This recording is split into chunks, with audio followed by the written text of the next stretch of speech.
Welcome to this deep dive. And, we're kind of taking a unique approach this time around. Instead of like sifting through mountains of research, Right. we're going to explore the life of one extraordinary person, Yeah. Dr. Edith Eger. And as you'll discover her story, it's more than just a biography. Yeah. It's really like a roadmap for understanding. I like that roadmap. Yeah, resilience, Nice the job. power of choice, and just what it means to be human. You know, the complexities of it. And what's so compelling about Dr. Eger's story is that it allows us to explore these themes that you just mentioned Right. through the lens of a very specific and very powerful personal experience. Yeah, we're not just talking about abstract concepts, right? Yeah. We're talking about a woman who endured the horrors of the Holocaust Yeah. and came out of that experience Right. as a beacon of hope and healing. Exactly. And not just for herself, but for countless others. And that's where her memoir, The Choice, comes in. Yeah. It's more than just, recounting of facts. It's a deep exploration of how these experiences really shaped her views on trauma and healing and this concept of having power to choose, even when faced with, unimaginable suffering. Right. So, Yeah. so let's start at the beginning. Okay. Edith's early life in pre-war Hungary sounds almost idyllic. Yeah. Youngest of 3 sisters, Yeah. very talented family, loving family. Yeah. She had a passion for dance, and she even had dreams of competing in the Olympics. Wow. I mean, can you imagine having all of that just ripped away from you? It's almost unimaginable, isn't it? And that contrast between this really idyllic childhood Right. and this sudden intrusion of war and anti-Semitism. Yeah. I mean, that makes the impact even more jarring, right? Oh, yeah. You go from a world of, safety and possibility Right. to one where your identity suddenly makes you a target. Right. And it's heartbreaking to think about. And there's another layer to this, too, that we should probably mention. Okay. And it's something that isn't always talked about, but I think is really important to bring up. Her father was a prisoner of war in World War I. Oh, wow. And, he carried a lot of weight, the weight of his own trauma. Right. And even though it wasn't explicitly discussed, I imagine it cast quite a shadow over the family. That speaks to the ripple effect of trauma, Yeah. doesn't it? How it can be passed down through generations, even when it's unspoken. Yeah. I mean, it makes you think about how our own experiences, even the ones that we try to bury, Right. can impact the people around us. Absolutely. And then there's this chilling moment, when 16-year-old Edith is told she can no longer train Oh, wow. for the Olympic gymnastics team because she's Jewish. Wow. It's like a punch to the gut, Yeah. this sign of how quickly things were changing and how deeply this prejudice was becoming ingrained in society. Yeah. This is a stark reminder of how prejudice can really seep into every corner of life, right? Yeah. Even something as seemingly apolitical as sports. Yeah. It makes you question how something like this could even happen, right? How an entire society could turn against its own people. It's a question that haunts us to this day, right? It does. And for Edith, this was really just the beginning of a nightmare. Right. I mean, her world, once filled with so much promise, Yeah. was about to be completely shattered. And as the situation for Jews in Hungary worsened Right. her family, they faced these increasingly harsh, restrictions and persecution. Yeah, you can sense this growing fear and uncertainty, right? This feeling of being trapped in Yeah. a situation that's spiraling out of control. Absolutely. It's a reminder of how quickly societal norms can shift, how prejudice can escalate from whispers to shouts, Yeah. and eventually to actions that have these devastating consequences. And for Edith and her family, those consequences would become all too real with their deportation to Auschwitz. Wow. And the journey itself was horrific. I mean, crammed into cattle cars, families torn apart, the Yeah. constant threat of violence. Think about what it must have been like to be ripped from your home, stripped of all your possessions. Right. Hearted onto a train with no idea where you're going or what even awaits you at the other end. Right. It's the ultimate loss of control, a descent into this unknown. Yeah.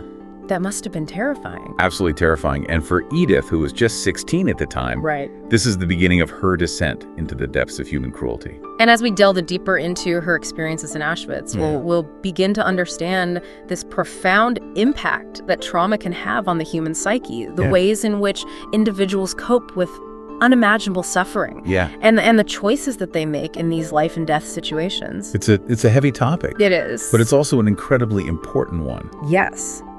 And by understanding Edith's journey, I think we can gain some really valuable insights into the nature of resilience, the power of hope, and this enduring strength of the human spirit, even in the darkest of times. And as we explore these themes, I think you'll find yourself reflecting not just on Edith's story, but also on your own life as well. You know, how do you face challenges? Yeah. Where do you find your strength, and what choices are you making that are shaping your own path? So let's continue this deep dive into Dr. Eger's story. Next, we'll be stepping into the heart of darkness, Okay. Auschwitz, where Edith's courage and resilience and will to survive will be tested in ways that we can barely comprehend. Wow. But within those horrific experiences, we'll also discover, I think, these glimmers of hope, Okay. small acts of kindness, and the enduring power of the human spirit to find meaning, even in the face of unspeakable suffering. I'm ready. All right, let's go. It's like stepping into Auschwitz with Edith. You almost feel a shift, you know? Yeah. Like the air grows heavy, the world just kind of shrinks to those barbed wire fences. Yeah. That ever-present threat. It's palpable, isn't it? It is, and you can just imagine the chaos and the cruelty of that arrival. Absolutely. The separation of families, the dehumanizing process, just the sheer terror of not knowing what's next. It wasn't just a prison. It was a calculated system designed to strip people of their identity, their dignity, Yeah. their very humanity. And yet, even within that abyss, there are these glimmers of humanity, you know, both in Edith and in those around her. Like that story about the SS guard who gives her the carrots. Yeah. It seems so small, Yeah. but in that moment, it meant everything. And what's fascinating is how Edith interprets that act. Right. She doesn't see it as mere charity, you know? Right. She sees it as fuel for her survival. Right. She's determined to live to be reunited with her love, Eric. Right. And this small act of kindness just bolsters her resolve. Yeah. It speaks to the power of hope, however fragile, Right. to keep us going in those dark times. But that hope is constantly tested. Oh, absolutely. Like later on during one of those chaotic transports, Edith faces this agonizing decision. Oh, yeah. Escape into the forest with a chance of freedom. Right. Or stay on the train tracks with her sister Magda. Right. What would you do? I don't know. This is where the complexities of trauma really come into play. Right. You know, some might view it as a simple decision, freedom over captivity. Right.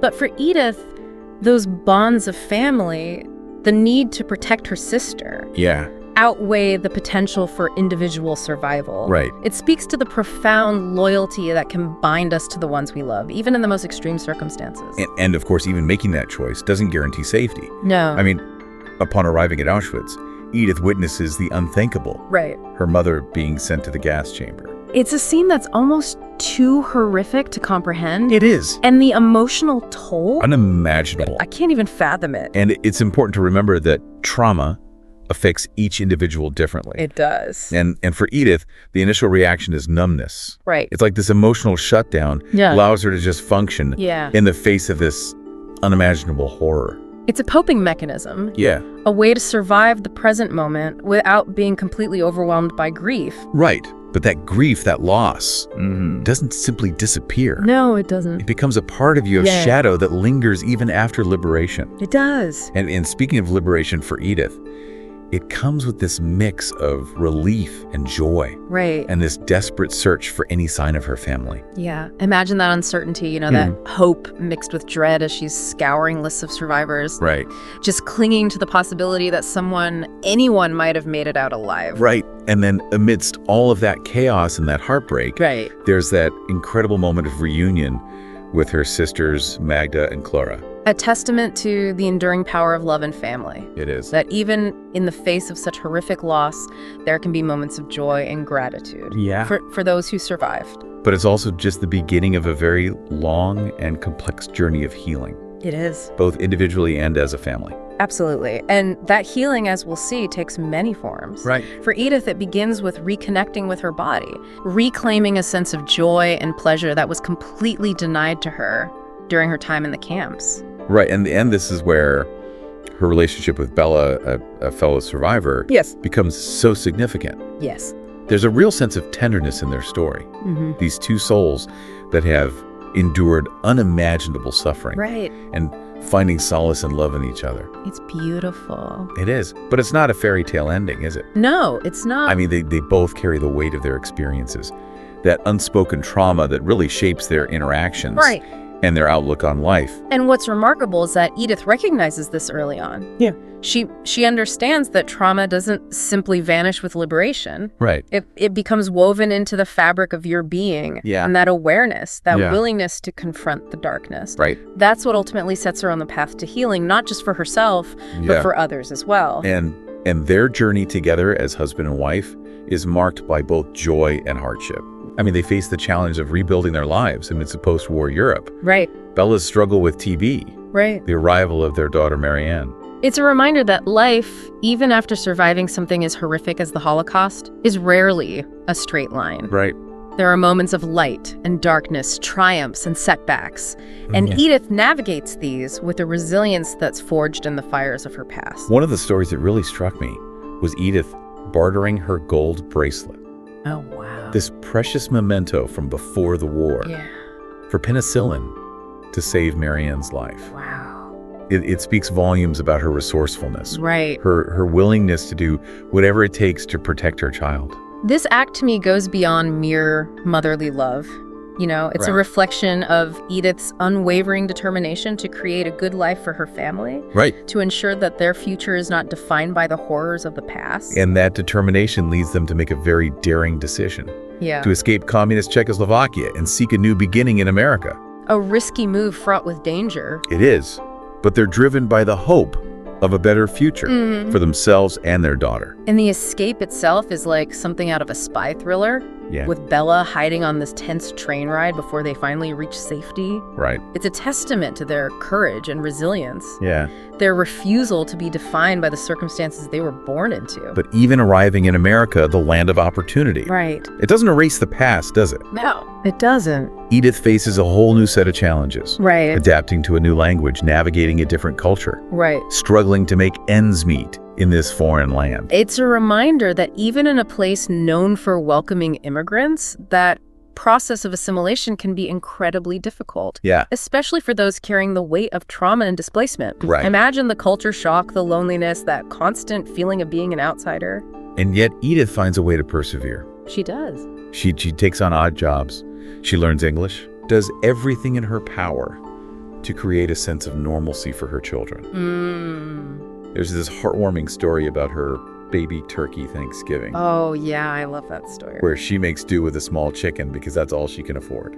It's so resourceful. It is. Yeah. It's a reminder that even in the face of adversity, there's always room for joy and gratitude. These small moments, these acts of resilience and resourcefulness, Right. this is what makes Edith's story so relatable. Yeah. She's not a superhero. Right. She's a woman who's been through hell and back, and yet she finds a way to keep going, to find moments of beauty and connection, even in the most mundane aspects of life.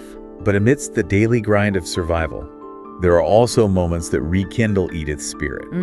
Moments that remind her of the dreams that she once held, Right. like seeing a fellow Hungarian gymnast win Olympic gold. Oh, yeah. It brings back all these emotions. Wow. A bittersweet reminder of the life that she could have had.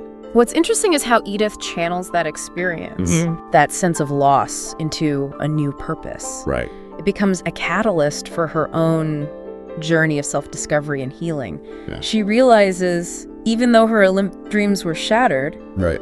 there's still so much she can achieve, so much she can contribute to the world. Right. And that realization leads her on a new path. Yeah. A path that will eventually take her from survivor to healer. And that's where we'll pick up in the next part of our deep dive. Okay. We'll explore Edith's journey into the world of psychology, Yeah. her encounters with mentors like Viktor Frankl Right. and Carl Rogers, and the unique therapeutic approach that she develops. One that's really rooted in her own experiences and her unwavering belief in the power of choice. I can't wait. Stay with us as we unravel the next chapter in this extraordinary life. So as Edith kind of embarks on this journey into psychology, Yeah. you can really see how her past experiences become both this driving force, but also this huge challenge. Right. Here's this woman who has lived through, unimaginable trauma, and now she's dedicating her life to understanding the human mind Yeah. and helping others to heal. It's amazing. It's so inspiring. It is. And what I think is really striking about her approach to therapy is that she doesn't shy away from the darkness at all. Yeah. She understands that healing requires confronting the pain, Yeah. acknowledging the trauma, and then ultimately finding a way to move forward without being defined by it. Exactly. And that's where her mentors figures like Viktor Frankl and Carl Rogers come in. Right. They help her to shape her therapeutic philosophy, Yeah. guiding her towards a deeper understanding of concepts like choice, self-acceptance, and this idea of unconditional positive regard. Can you explain what that means for those of us who aren't therapists? So unconditional positive regard, as Rogers described it, is this ability to accept and value someone regardless of their actions or behaviors. Okay. So it's about seeing the inherent worth in every individual, even when they're struggling, making mistakes or engaging in behaviors that we might not condone. So it's not about condoning bad behavior, No, not at all. but rather about separating the person from their actions. Exactly. It's about creating a space where people feel safe enough to explore their deepest fears and vulnerabilities without judgment. Right. And that's something that is just so essential for healing, Right. especially for those who've experienced trauma. It makes you wonder, though, doesn't it? Can this kind of radical acceptance actually reach those who've committed, horrific acts? Right. Like Edith's work with a young white supremacist Yeah, really challenges our notions of forgiveness and redemption. it does. And that case is a really powerful example of Edith's belief in the transformative potential of empathy and connection. She doesn't excuse his hateful beliefs, Right. but she also doesn't give up on him. Right. She sees him as a human being, someone who's been shaped by his own experiences, however misguided they may be. It's a reminder that even the most hateful hearts can be touched by compassion, They can. that there's always a possibility for change, Yes. however slim it may seem. However slim. But forgiveness, of course, is a very complex issue, It is. especially when it comes to, the perpetrators of genocide. Right. Edith's own journey of forgiveness takes this deeply personal turn when she decides to return to Germany Oh, wow. and visit the Berghof, Wow. Hitler's former residence. That's heavy. Can you imagine the emotional weight of that decision? I can't. To confront the very embodiment of evil in such a tangible way. It's a decision that is just fraught with internal conflict. Yeah. On the one hand, there's the desire to confront the past, to face those demons head on. Right. But on the other hand, there's the risk of re-traumatization, Right. of being pulled back into that abyss of those horrific memories. And yet Edith finds a way to navigate that complexity, She to does. find this path toward healing that's both personal and profound. And what happens at the Berghof is remarkable. Okay. She makes a conscious choice to forgive Hitler, Wow. not to condone his actions, but to free herself from those chains of hatred that had bound her for so long. That's powerful. It is. This act of forgiveness, as Edith describes it, is not about absolving Hitler of his crimes. Right. It's about reclaiming her own agency, her own power to choose how she responds to the past. Right. It's about releasing herself from the grip of hatred and resentment that had poisoned her for too long. It's a powerful reminder that forgiveness in its truest sense is not about the perpetrator. No. It's about the victim finding a way to heal, to Yes. move forward without being defined by the trauma they've endured. And what's so inspiring is that Edith doesn't just talk about forgiveness. Right. She embodies it. She does. She continues to work with patients, helping them find their own paths to healing, Mm-hmm. reminding them that they have the power to choose how they respond to their experiences, even the most painful ones. But it's also important to acknowledge that healing isn't this linear process. It's not, no. Edith's own sister, Clara, the gifted violinist, Right. she never fully recovered from the trauma of the Holocaust. Wow. She carried that weight with her for the rest of her life. This contrast between Edith and Clara is a reminder that there's no single narrative for healing. Right. No one-size-fits-all approach. All right. Trauma affects each individual differently, and the path to recovery is unique and often unpredictable. It's a reminder that even within a family, Yeah. within a shared experience of trauma, Yeah. the impact can be so vastly different. It can. And it really underscores the importance of compassion, Absolutely. of understanding that everyone heals in their own way and in their own time. In their own time. And ultimately, Edith's story is about so much more than just surviving trauma. It is. It's about finding meaning in the aftermath. Yeah. It's about choosing to live a life that honors those who didn't survive. Right. And using your experiences, however painful they may be, to make the world a better place. A beautiful sentiment. So as we kind of wrap up this deep dive into this extraordinary life, Yeah. what are some of the key takeaways that you hope listeners will carry with them? Well, for me, Edith's story is a testament to the resilience of the human spirit, the power of choice, even in the darkest of times. Right. And this transformative potential of forgiveness. Yeah. It's a reminder that even in the face of unimaginable suffering, we still have the power to choose how we respond, how we heal, and how we live our lives. Right. Her message is a beacon of hope. It is. It's a call to action and an invitation to really explore the depths of our own capacity for resilience, compassion, and growth. It's a message that resonates so deeply, I think, especially in a world that often feels, overwhelmed by darkness and division. It does. And if you're interested in exploring these themes further, I encourage you to read The Choice. Great book. Yeah, and really delve deeper into Dr. Eger's work. It's a journey that will challenge you. It'll inspire you. It will. And ultimately, I think it will leave you with this renewed sense of hope and possibility. And perhaps as you reflect on Edith's story, you might ask yourself, what choices can I make today to move towards healing, to cultivate forgiveness, and to live a more meaningful life? It's a question worth pondering, isn't it? It is. Because ultimately, that power to choose, to shape our own destinies, lies within each of us. It does. Thank you for joining us on this deep dive into the life and legacy of Dr. Edith Eger. It was my pleasure. May her story continue to inspire and guide us all on our own journeys toward healing and wholeness.